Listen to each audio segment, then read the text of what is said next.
The handcuffs clicked shut with a cold metallic finality that echoed far louder than the early morning sirens. It was the sound of an entire institution failing at once. Judge Helena Oliveira, 45 years old, impeccably dressed, respected nationwide, stood between two police officers who treated her as if she were a nuisance on their shoes. They dragged her across the asphalt toward the patrol car, her wrists clamped by handcuffs that were too tight and intentionally painful. She didn't resist. Not because she feared escalation, but because she knew the danger of giving them anything they could twist later. Her eyes remained calm, disturbingly so, while her blood pulsed with white-hot rage beneath her skin. A dozen onlookers watched from the sidewalk of the Central Police Station. Some filmed. Some whispered. Some looked away.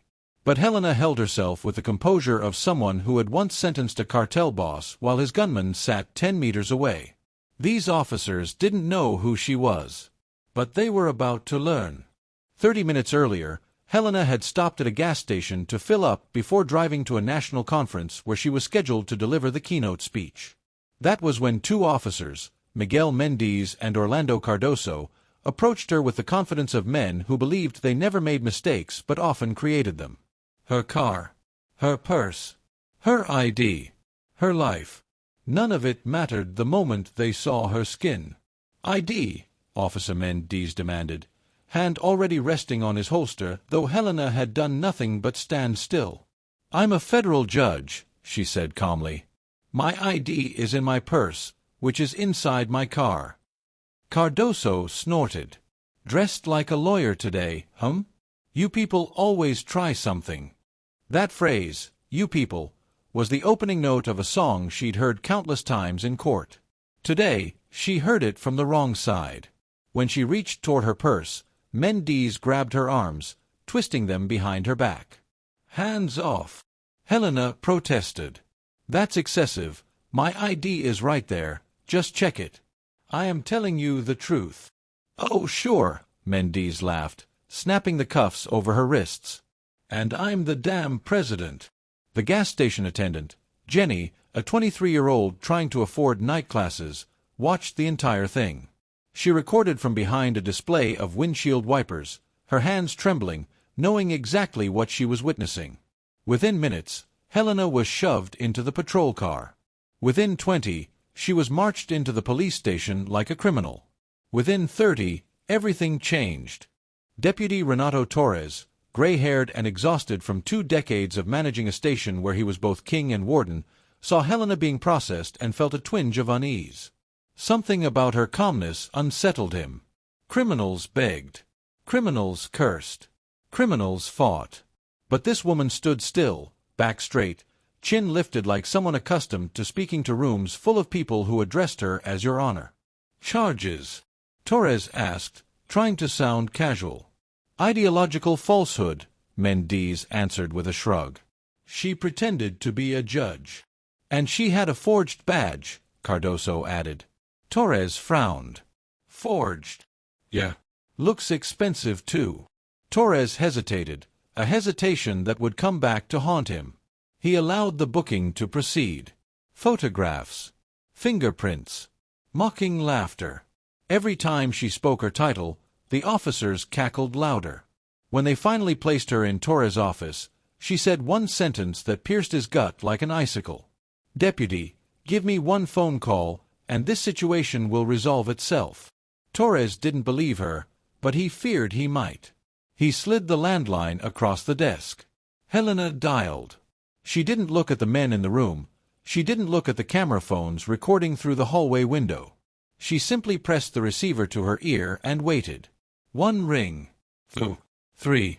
Disembargador Montero speaking. Her voice was steady. Ricardo, it's Helena. I'm being detained. The silence that followed was so heavy it crushed the air out of the room. Then, put the officer in charge on the phone. Deputy Torres swallowed. Hard. When he lifted the receiver, his voice cracked. By the time he lowered it again, the color was drained from his face. Uncuff her, he croaked. Mendez and Cardoso froze. The moment the cuffs opened, Helena lifted her bruised wrists, slowly, deliberately, toward the cell phones filming outside. The evidence had just doubled. The hotel door clicked shut behind her. Only then did Helena's breath stutter, her shoulders trembling for the first time. The room was quiet, too quiet, and the city lights bled through the curtains like blurred judgment. She set her purse on the bed and peeled off her blazer. Her wrists were angry shades of red and violet. She photographed them methodically, her face expressionless except for the faint tightening around her jaw. "Temporary marks," she murmured, "long-term consequences." She dialed Cesar Valente, her legal assistant, brilliant, loyal, and sharper than most lawyers twice his age. "Doctor, what happened?" he asked immediately. "Cancel my conference," she replied, "and activate the Akita protocol." She heard him suck in a breath. "Understood," he said. They'd developed the Akita protocol over 3 years of undercover investigation. They hoped never to use it.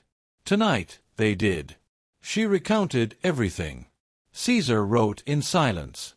When they hung up, Helena sat on the edge of the bed, gripping the bedsheet as a wave of delayed fear rippled through her. The humiliation hurt. But the injustice burned. That fire, she knew, would fuel what came next. The next morning, the officers came to the hotel restaurant with Deputy Torres leading the way. Their faces were pale, hung over with consequences. "Dr. Oliveira," Torres began, "we came to offer our apologies for the—" "Don't," Helena interrupted. "You'll only embarrass yourself." Cardoso stiffened. "With respect, ma'am, procedure." "If you say procedure again, I will assume you're incapable of reading the Constitution," Helena replied icily. "And I will make that public." The men looked at each other. Helena watched their eyes. Fear in Mendiz, resentment in Cardoso's, desperation in Torres. "You want this to go away quietly," she said. "But it won't. Officer Mendiz has 7 past complaints. Officer Cardoso, 5. All shelved." Torres blinked hard. "How did you? You think you're the only ones with access to files?" She stood. "This isn't about 3 men making a mistake. This is about a system that protects men like you until you destroy someone with less protection than I have." Their jaws tightened. Their careers loosened. Their future cracked. By noon, Helena's arrest video had over 3 million views. By evening, it was 9 million. Hashtags surged across social media. News anchors debated racism, police conduct, authority abuse. Activists gathered outside the station demanding justice. Inside their homes, Mendiz and Cardoso watched their worlds collapse. Hate messages. Suspensions. Union declining to intervene. Colleagues avoiding eye contact. What now? Cardoso snapped over the phone. "There'll be hearings," Mendiz muttered. "We explain it was a misunderstanding." Cardoso shouted, "A misunderstanding? She told us she was a judge. And we didn't know. Because we didn't check." Silence. Then the doorbell rang. A bailiff. Mendiz opened the envelope with trembling fingers. Subpoena. Preliminary hearing. Defendant, Officer Miguel Mendiz. His knees nearly buckled. The Federal Regional Court's noble hall filled beyond capacity. Journalists. Activists. Families of victims. Politicians who pretended to care. Helena sat beside Judge Montero and Caesar. When Montero spoke, the hall hushed. What Judge Oliveira endured is not an isolated incident. Our investigation reveals 347 cases of abusive, racially motivated policing in this region alone. The screen behind him flickered to life. Body cam footage. Statistics. Testimony recordings. Photos of victims. Faces once ignored now 20 feet tall on a courtroom wall. Then came Torres' voice, taken from a recorded conversation weeks earlier. "Look, Mendiz, if it's another one of those black guys causing trouble, don't waste time. Arrest him, and we'll sort it out later." The hall exploded with outrage. Torres stood in shock as bailiffs surrounded him. Then came the body cam evidence from Helena's own arrest. "Turn that camera off, Cardoso. If she really is someone important, we don't want any record of it." The nation watched live. They saw the corruption. They saw the prejudice. They saw themselves reflected in a system that preferred blindness. Helena didn't smile. She didn't flinch. She watched justice unspool like a slow, necessary purge.